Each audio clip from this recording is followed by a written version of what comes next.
사무엘 상하에 이어서 오늘부터는 열왕기서 말씀을 좀 살펴보려고 하는데요.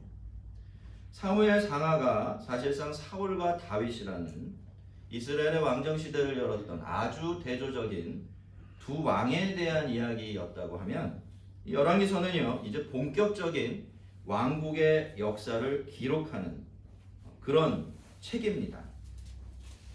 하지만 사무엘서가 그랬듯이 이 열왕기서도 그저 지난 역사가 그랬다라는 기록을 남기기 위해서 쓰여진 책은 아니에요. 여러분 아시겠지만 세상에 그런 식으로 역사를 기록하는 나라는 하나도 없습니다. 역사는요 늘 기록되는 목적이라는 게 있게 마련이에요. 하고 싶은 이야기가 있는 겁니다. 그래서 때마다 시마다 필요할 때마다 기록되는 게 역사입니다. 여러분 객관적인 역사라는 건 세상에 사실 그래서 없죠. 이 열왕기서는요 길게 보면 이스라엘이 바벨론 포로로 잡혀갔을 때 쓰여졌다라고 생각이 되어지고, 짧게 생각하면 그 이후에도 이스라엘 백성들은 사실 로마가 멸망하고 2000년이 더 흐르는 그 시점까지는 이 회복이 안 됐잖아요. 그렇죠? 아시죠? 식민지로 여기저기 유리방황에서 살았는데 그때 이렇게 쓰여진 책이다라고 그렇게 여겨지고 있어요. 여러분 이스라엘 백성들은 아시다시피 하나님의 선민이었습니다. 자기들이 그렇게 생각하고 있었어요. 그리고 이 사람들은 하나님께서 온 세상을 다스리시는 통치자다, 주권자다라는 것을 아주 철석같이 믿고 있었던 사람들이에요. 그런데 여러분 만약에 하나님이 정말로 그런 하나님이시고 또 자기들이 그런 하나님의 세상에 사는 유일한 백성이라고 한다면, 사실 그러한 이스라엘 백성들이 겪어내고 있는 상황 자체가 이 사람들에게는 수수께끼가 될 수밖에 없어요. 첫째는 아무리 보아도 어떻습니까? 자기들보다 훨씬 악하고 하나님을 모르는 사람들이 자기들을 학대하고 괴롭히고 있어요. 아주 오랫동안. 그러니까 선과 악이 뒤바뀐 거예요. 정의가 불의가 막 뒤엉켜버린 거죠. 그리고 둘째로 그렇게 나라는 망해버렸고요. 회복될 기미가 보이지를 않는 겁니다. 그게 무슨 뜻입니까? 하나님이 다윗에게 내가 너에게 영원한 나라의 왕위를 물려주겠다고 영원한 약속을 주셨는데, 하나님이 그 약속을 깨트린 것 같은 그런 상황이 너무나 길게 이어지는 것입니다. 그러니 어떻습니까, 여러분? 첫째는 그렇다면 하나님이 정말로 온 세상의 주권자, 선하신 주권자가 맞는가라는 질문이 생겼죠.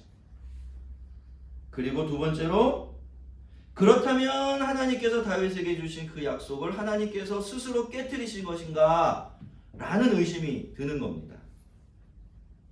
여러분 이런 의심이 계속되다 보면 어떤 생각이 들게 될까요? 그렇다면 과연 우리가 하나님의 백성으로서 포기하지 않고 하나님을 섬기는 그 일이 무슨 소용이 있나? 무슨 의미가 있나? 이런 생각이 들 수밖에 없습니다. 그리고 그것이 신앙의 위기로 이어질 수밖에 없어요. 여러분이 사시는 세상에 대해서 지대한 관심을 가지고 계십니까? 지대한 관심이 있으세요? 아니면 세상은 어떻게 되든지 그냥 나 하나 편안하게 살면 된다라고 생각하고 살아가십니까? 여러분 뒤에 태도를 세상을 향해서 우리가 가질 수 있는 게 사실이에요. 근데 여러분 세상이 그렇다고 우리를 가만히 내버려 두지 않지요. 세상은 끊임없이 우리에게 영향을 미치게 되어 있어요. 선악간에 영향을 미치고 긍정적으로 부정적으로 영향을 미치죠. 그리고 세상이 한번 흔들릴 때마다 어떻습니까? 우리의 믿음도 사실 그만큼 흔들릴 수밖에 없어요. 이 열왕기 상하서는요 바로 그 문제를 해결하기 위해서 기록되어진 책인 것입니다. 여러분 현재 다 이해할 수 있습니까? 여러분 현재 여러분의 삶에서 일어나는 일? 그럼 미래를 점칠 수는 있나요? 정확하게 예측할 수 있나요? 그렇지만 여러분 어떻습니까? 그렇게 현재는 다 해석이 되질 않고 미래는 어떻게 될지 우리가 점쳐볼 수 없을지라도 우리가 그때 과거를 들여다보게 되면 어때요? 아, 이게 이런 뜻이구나. 앞으로 이렇게 되겠구나. 그런 것들을 발견할 수가 있게 되지요. 그렇기 때문에 여러분 과거라는 것, 역사라는 것은 오늘 우리에게 굉장히 중요한 일이 되는 것입니다. 여러분 우리도 그렇죠. 앞서도 말씀드린 것처럼 우리가 살다 보면요. 정말 개인적으로 이 세상을 헤집어 놓는 것 같은 불의한 일을 겪기도 합니다. 또 사회적으로 봐도 너무나 불의하고 안타까운 일들이 많은 게 사실이에요. 이런 고난과 고통들, 이해할 수 없는 일들 한 번, 두 번 반복해서 겪다가 보면 그런 생각이 저절로 들어요. 과연 하나님이 정말로 살아계시는가? 그게 맞나? 그 하나님이 세상을 정의롭게 다스리시는 것이 맞나? 우리가 세상을 깊이 들여다보고 정직하게 현실을 대면할수록 이런 회의는 점점 더 커지게 되는 거죠. 열왕기서는요. 그런 점에서 우리에게 굉장한 도움을 줍니다. 그 의심에 대한, 그 회의에 대한 대답으로 하나님께서 우리에게 넘겨주신 하나님의 말씀이기 때문입니다. 물론 그렇다고 해서 열왕기서가 하나님을 막 드러나게 보여주는 건 아니에요. 쉽게 찾아지는 않습니다만 찾으려고 하면 우리에게 답을 들려주는 그런 책입니다. 다윗 왕이 나이가 많아 늙으니 이불을 덮어도 따뜻하지 아니한지라. 여러분 이것이 열왕기서를 여는 열왕기상 1장 1절 말씀인데요. 아무리 생각해봐도 이 문장은요. 본격적으로 한 나라의 역사를 기록하기 시작하면서 그 기록을 여는 문장치고는 굉장히 적절해 보이지를 않아요. 원래 그런 문장이라면 어떻게 와야 합니까? 대단한 영광스러운 문장이 돼야 되겠죠. 그 나라를 세운 시조에 대한 전설이, 영담이 와야 맞는 겁니다. 그런데 이 열왕기상은 정말 어이없는 문장으로 시작을 해요. 다윗 왕이 나이가 많아 늙으니 이불을 덮어도 따뜻하지 아니한지라. 근데 여러분 우리가 곰곰이 생각해 보면요. 이게 현실이고 이게 인생입니다. 여러분 훌륭한 신앙이다라고 해서 별다른 세상에 사는 게 아니죠. 천하의 다윗도 나이가 듭니다. 한 해 한 해 늙어간다는 뜻이죠. 그렇게 생기 넘치고 힘이 막 용솟던 용사도 나이가 들면 몸이 식어버려요. 이불 덮어도 몸이 따뜻함을 느끼지 못할 정도로 쇠약해지기도 하지요. 여러분 그렇기 때문에 어떻습니까? 인간의 역사는 늘 불안한 겁니다. 그 강하고 위대한 다윗 왕이 이제는 이불을 덮어도 따뜻함을 느끼지 못할 정도로 그렇게 노쇠해졌다니 과연 이런 다윗이 앞으로 계속해서 하나님 나라를 제대로 다스릴 수 있을지 그게 불안해지는 겁니다. 그래서 신하들은요. 다윗의 몸을 덮여줄 젊은 여인 하나를 물색했습니다. 예루살렘 근처에서 데려오면 그게 또 하나의 정치 세력이 될 수 있잖아요. 그러니까 멀리 어디까지 갑니까? 갈멜살 남동쪽에 있는 수넴까지 가죠. 거기서 아비삭이라는 아주 아름다운 여인 하나를 데려다가 다윗에게로 들여보냅니다. 그런데 4절은 이 일에 대한 다윗의 반응 이렇게 이야기를 하고 있어요. 이 처녀는 심히 아름다워 그가 왕을 받들어 시중을 들었으나 왕이 잠자리는 같이 하지 아니하였더라. 다윗이 그 여인의 시중은 받아들였어요. 그렇죠? 하지만 같이 잠자리에 들어가지는 않았습니다. 단지 다윗이 너무나 나이가 많았기 때문에 그런 것 같지는 않아요. 오히려 그가 심히 아름다운 여인이었기 때문에 그랬던 것 같습니다. 여러분 언젠가도 한 번은 다윗이 큰 실수를 한 적이 있어요. 그죠? 이렇게 보고 있는데 너무도 아리따운 여인이 눈에 딱 들어왔죠. 그래서 무분별하게 그 여인을 취했다가 엄청난 죄를 저지르고 하나님께 엄청나게 징계받은 혼이 난 그런 경험이 있었습니다. 그래서 1절은 불안하죠. 나이가 많다. 너무 많아서 이제는 거동도 불편해지고 이불을 덮어도 몸이 따뜻함을 느끼지 못한다. 왕이 이렇다. 굉장히 불안하지만 4절로 넘어오게 되면 약간 마음이 놓여요. 아, 다윗이 그래도 몸은 그렇게 늙고 쇠약했지만 아직도 정신만큼은 멀쩡한 것 같구나 라는 생각이 들어요. 자, 반면에 다윗이 이렇게 노쇠해진 것에 대해서 신하들과는 완전히 반대가 되는 반응을 보인 사람이 있었습니다. 누굴까요? 핫깃의 아들 아도니아였어요. 아도니아는요, 다윗이 노쇠해지고 작아지는 것을 자기가 커지고 강해져서 다윗의 자리를 차지할 절호의 기회로 받아들였습니다.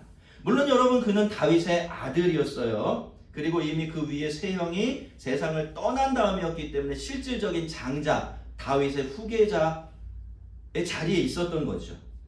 그러니 그런 생각을 하는 것도 무리는 아니겠다 싶지만, 여러분 어떻습니까? 사람이 어떤 생각을 하는 것하고 그 생각을 실제로 행동으로 옮기는 것하고는 전혀 다른 문제예요. 여러분, 생각은 죄입니까? 아닙니까? 죄지만 죄를 지은 건 아니에요. 그래서 생각을 잘못하는 것에 대해서 하나님께서 나무라시는 법은 없어요.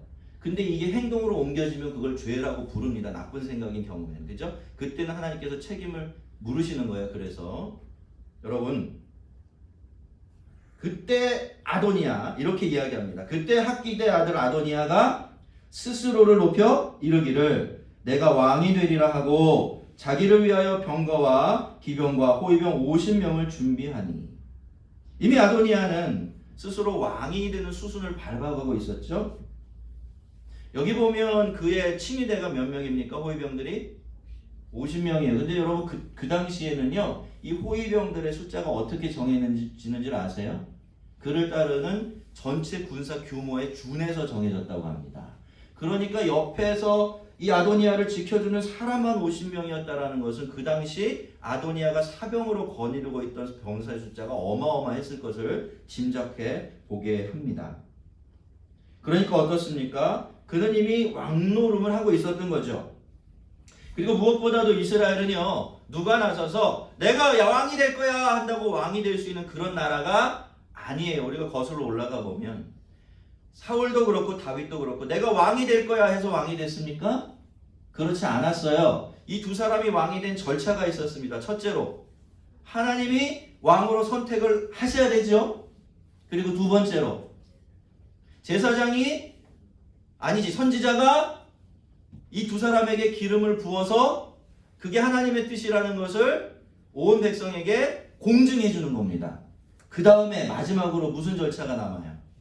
백성들이 그걸 기뻐하고 즐거워해야 비로소 왕이 되는 거죠. 그게 이스라엘의 전통이었는데 여러분 어떻습니까? 아도니아는 이 전통을 깨트린 겁니다. 그러니까 하나님 나라의 정체성을 송두리째 뒤엎어버린 것이죠. 근데 여러분, 역사는 반복된다고 하던가요? 이 아도니아가 왕노릇을 하는 이 모습하고 오래전에 압살롬이 왕노릇할 때 모습하고 굉장히 많이 닮아 있습니다. 마치 같은 사건을 기록해 놓은 것처럼 꼭 닮아 있지요.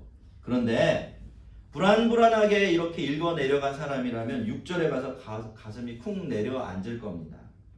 그런 아도니아에 대해서 이런 부연 설명이 6절에 붙어 있어요. 그는 압살롬 다음에 태어난 자요, 용모가 심히 준수한 자라. 그의 아버지가 내가 어찌하여 그리하였느냐라고 하는 말로 한 번도 그를 섭섭하게 한 일이 없었더라. 여러분, 다윗에게 있어서 이 압살롬이라는 아들은요, 평생 자기 가슴 속에 묻고 살아갔던 그런 자식이었을 겁니다. 그런데 아도니아가요, 압살롬을 너무 닮아 있는 거예요. 자기 형처럼 용모가 심히 준수했습니다. 다윗은 아도니아를 볼 때마다 압살롬 생각을 할 수밖에 없었을 것 같아요. 그래서 다윗은 그런 아도니아를 단 한 번도 너 왜 그랬느냐, 하지마, 틀렸어, 이렇게 꾸중을 하거나 잘못된 길로 갈 때 막아서지를 않았습니다. 어떻습니까 여러분? 다윗의 심정이야 충분히 이해가 갑니다. 하지만 여러분, 그것은 6절에 나와 있는 것처럼 그의 아버지로서는 적절치가 못한 행동이었어요. 압살롬 때도 그래서 아들을 망쳐놓더니 이번에도 다윗은 똑같은 실수를 저질러 버린 것입니다. 한번 생각해 보세요. 뛰어난 자기 형을 닮은 외모, 후계자 1순위라는 아주 높은 지위, 여기다가 부모의 편애와 방임, 이 세 가지가 더해진다면 이 자식이 제대로 자라겠습니까? 잘 못 자라겠습니까? 당연히 제대로 자랄 리가 없죠. 그 결과가 좋을 리가 없습니다. 여러분, 그래서요, 부모는요, 자녀를 감정으로만 키우면 안 되는 것 같아요. 제가 아이를 키워보니까 부모는 순간순간 머리를 쓰면서 자식을 키워야 돼요. 자식의 머리 꼭대기에 올라가서 자식의 다음 행동을 예측하면서 그렇게 자녀를 컨트롤해주지 못하면 아이가 분별력이 없이 자라버리고 마는 겁니다. 여러분, 이쁜 자식일수록, 여기 있는 대부분의 우리들에게는 이미 해당 상황이 없긴 하겠습니다만, 이쁜 자식일수록, 잘난 자녀일수록 그렇게 해줘야 합니다. 더 자주 아니라고 브레이크를 딱 잡아줘야 하고, 더 많이 섭섭하게 해야 해요. 그렇지 않으면 그 잘남이, 그 탁월함이 그 자신에게는 독이 되고 세상에는 해가 되기가 굉장히 쉽습니다. 그런데 이런 아도니아에게 붙어서 그의 교만과 어리석음을 부추기는 사람들이 또 있었어요. 놀랍게도 그게 누굽니까? 요압과 제사장 아비아달이라는 사람이었어요. 그런데 여러분, 다른 사람들은 몰라도요, 이 두 사람은요, 절대로 다윗에게 그러면 안 되는 사람들이에요. 요압은 다윗의 조카입니다. 다윗이 사울에게 쫓겨다닐 때부터 다윗과 함께 산전수전 다 겪은 친척이었고요. 위기 때마다 사실 다윗을 살려준 사람이기도 합니다. 그리고 제사장 아비아달은 도망치는 다윗에게 먹을 것 제공해 주었다가 사울에게 죽임을 당한 제사장 아히멜렉의 아들이에요. 그때부터 다윗에게로 와서 다윗을 섬겼던 제사장이었습니다. 그런데 여러분, 이 두 사람이 한꺼번에 다윗에게서 등을 돌리고 누구에게로 간 겁니까? 아도니아에게로 간 거예요. 충격적이죠.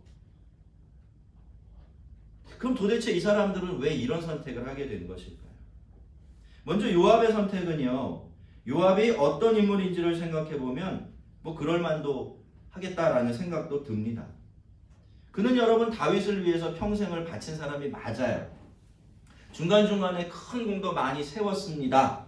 그러나 우리가 이미 사무엘 상하를 통해서 보았듯이 이 요압이라는 인물은 그러면서도 늘 자기 이익을 생각했어요.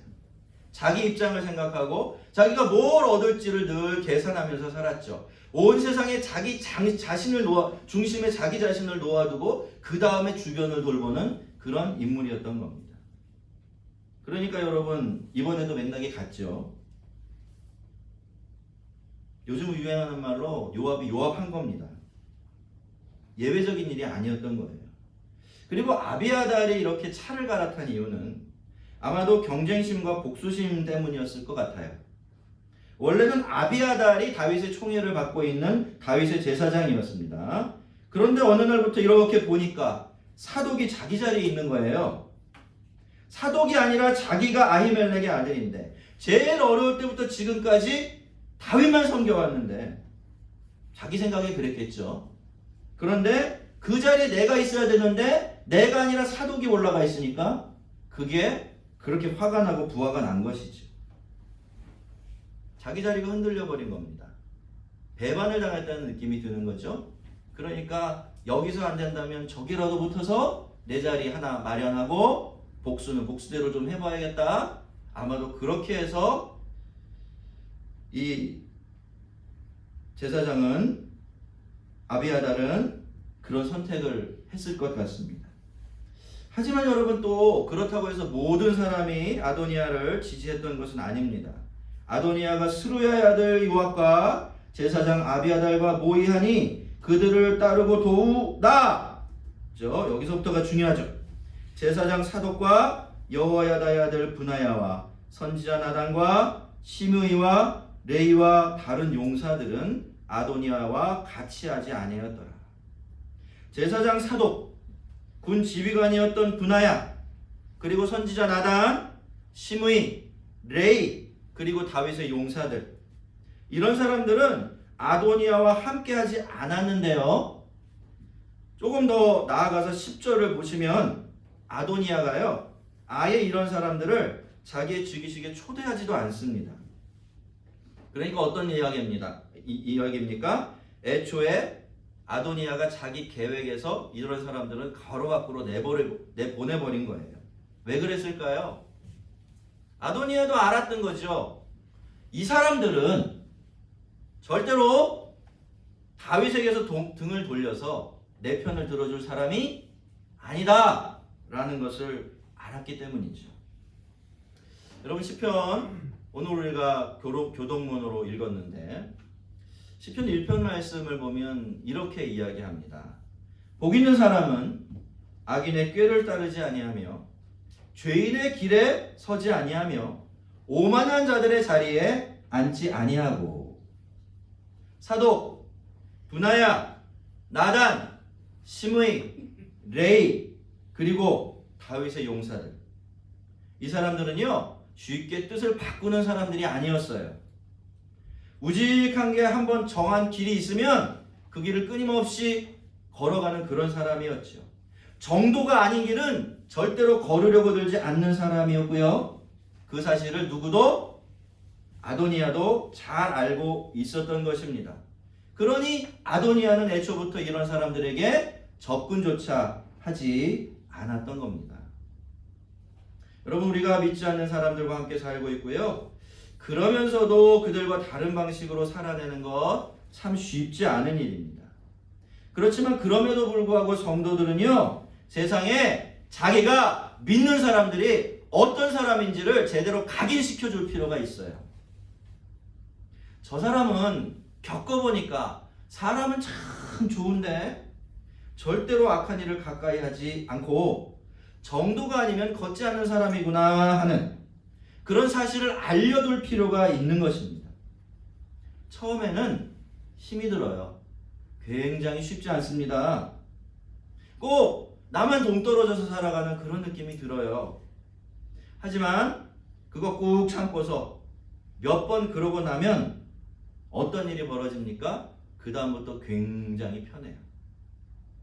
아예 악한 사람들이 가까이 오려고 하지도 않고요. 섣불리 유혹하려고 들지도 않습니다. 얼마나 편한지 몰라요. 안 해보신 분들은 한번 해보세요. 아무도 기뻐하시는 분이 안 계신데. 그리고요, 정말 중요한 게 뭡니까? 그래야만 이 세상이 균형이 잡혀요. 여러분, 세상에 악한 사람은 부족합니까? 차고 넘칩니까? 맞습니까? 그런 것 같으세요? 그런 반면에 선하고 바른 길을 가는 사람은 턱없이 부족하죠. 그러니까 사실은 어떻게 보면요, 이 세상이 이렇게 무너지고 살기 힘들고 믿을 수 없는 곳이 되는 이유가, 불의한 곳이 되는 이유가 선한 사람이 부족하기 때문에 그런 것 같기도 해요.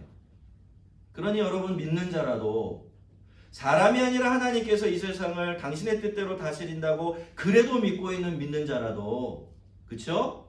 이렇게 시편 1편에 나온 사람처럼 의인의 길을 가주면 세상이 이렇게 기울어졌던 것이 조금씩 균형을 맞춰갈 수 있게 되는 겁니다.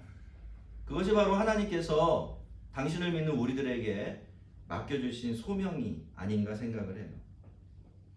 아도니아는 에노로겔 근방 소엘렛 바위 곁에서 자기 지지자들과 동생들을 다 모아놓고서 제사를 드리고 잔치를 벌이는데요. 이 행사는 사실상 아도니아의 즉위식이었어요. 아도니아 자신도 그렇고 다른 사람들도 그렇고 다 그렇게 생각하고 있었습니다. 자, 지지자들도 모을 만큼 모았어요. 이 나라의 가장 중요한 권력자들 두 사람의 등에 업고 있는 겁니다. 두 사람을. 게다가 다윗은 늙을 만큼 늙고 쇠해졌습니다. 그러니 다윗의 실질적인 장남이었던 아도니아는 그렇게 자기가 선수를 치게 되면 쉽게 그 나라를 자기 나라로 만들 수 있겠다 싶었을 겁니다.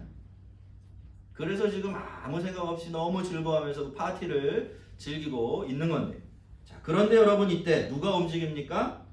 나단 선지자가 기민하게 움직여요.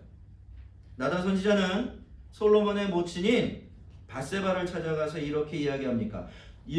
도대체 뭐 하고 계십니까? 학깃의 아들 아도니아가 왕이 되었다는 소식 듣지 못했습니까? 왕께서는 이 사실 까맣게 모릅니다. 그대로 계시면 당신과 당신의 아들 솔로몬은 죽습니다. 제가 당신께 두 분의 생명을 구할 계책을 드리겠습니다.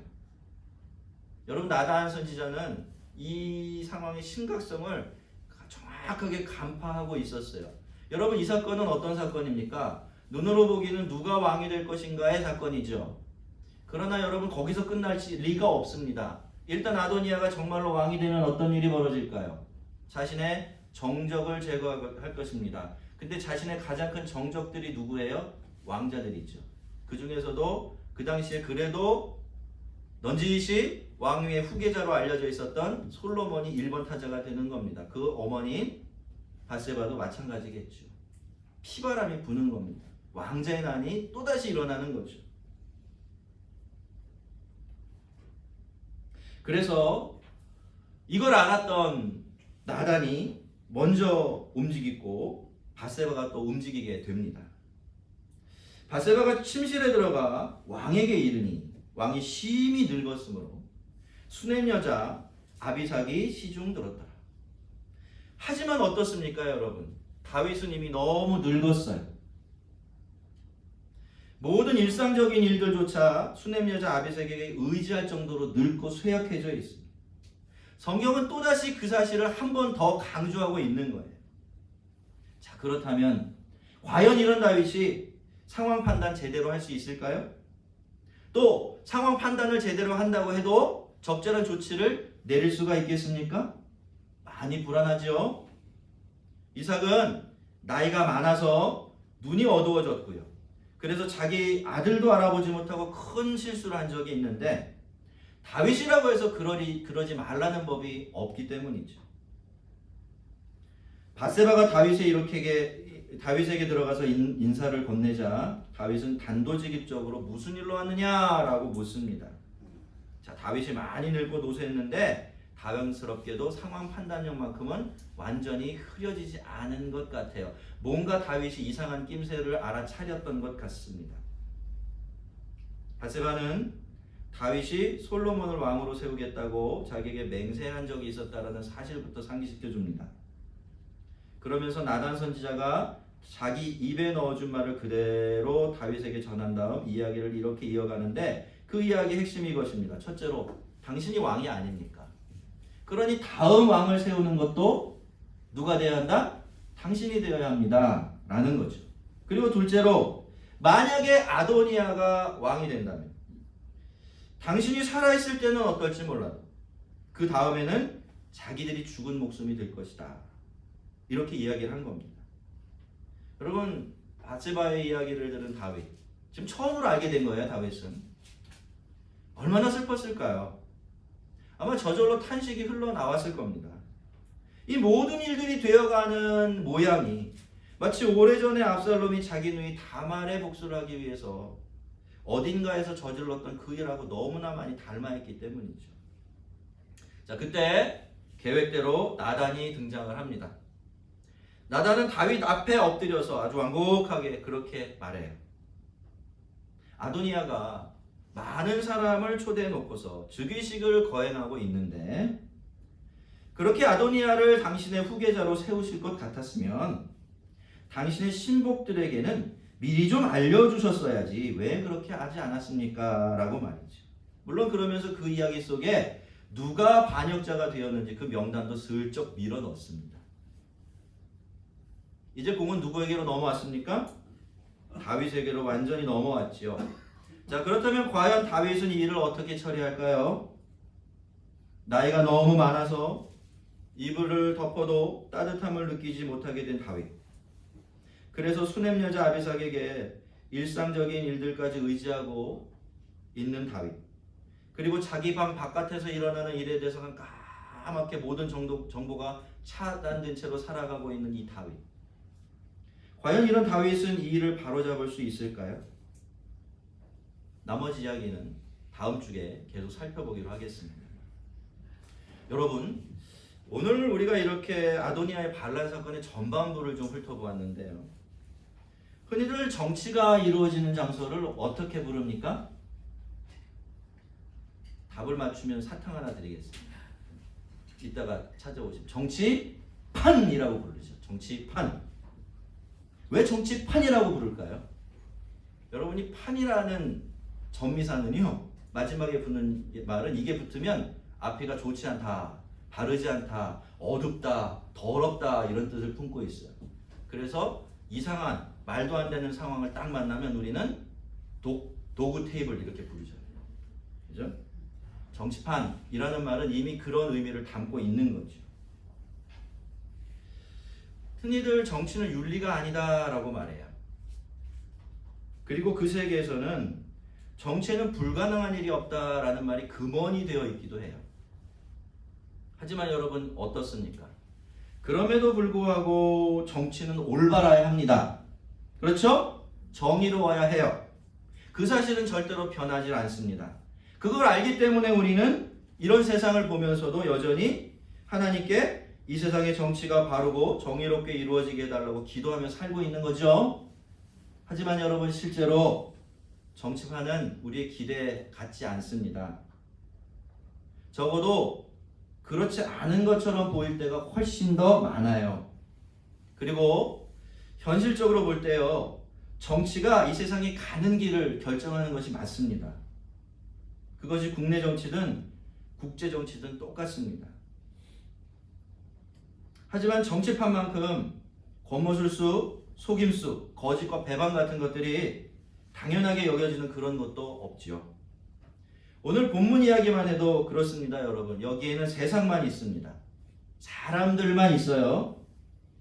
물론 나름대로 소신 있게 바른 방향으로 움직이는 사람들이 등장하긴 하지만 하나님께서 그 모든 일들을 주관하시는 것처럼 보이지는 않습니다. 게다가 이제는 이 모든 일의 열쇠를 쥐고 있는 다윗까지 나이가 너무 많아서 이불을 덮어도 따뜻함을 느끼지 못할 정도가 되었으니 과연 이 나라의 운명이 어디로 흘러갈지 그 누구도 예측할 수가 없습니다. 이제 이스라엘에는 세상에 있는 하나님 나라는 망망대해 키도 없는 상태로 떠있는 작은 조각배 같아졌어요. 위태롭기만 합니다. 아들이 아버지에게 폐륜을 저질렀어요. 그러나라고 나라의 가장 중요한 원칙을 완전히 깨트려 버렸습니다. 근데 여러분, 우리가 바로 이런 곳에서 살고 있어요.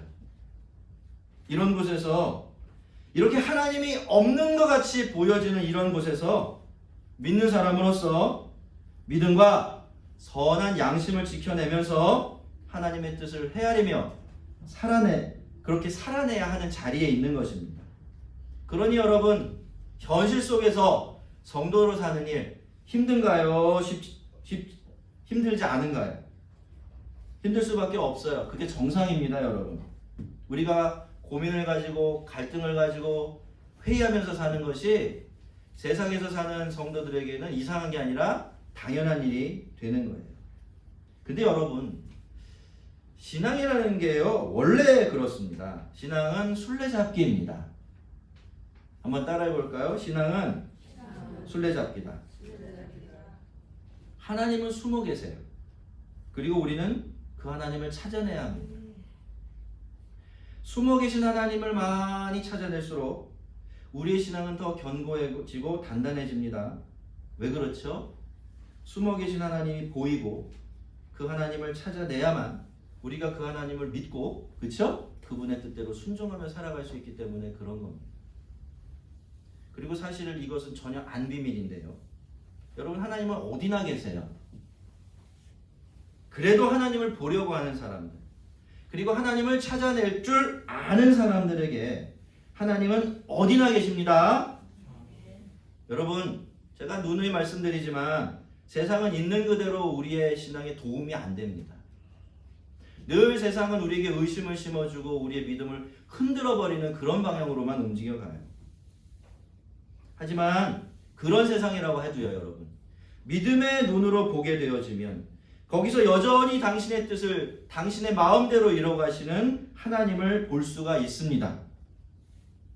하나님께서 우리의 눈을 밝게 열어주셔서 세상 어디서나 계시지 않는 것 같은 하나님을 찾아내고 그분과 함께 그분의 편에 서서 살아가는 은혜를 허락해 주시기를 주의 이름으로 축원합니다.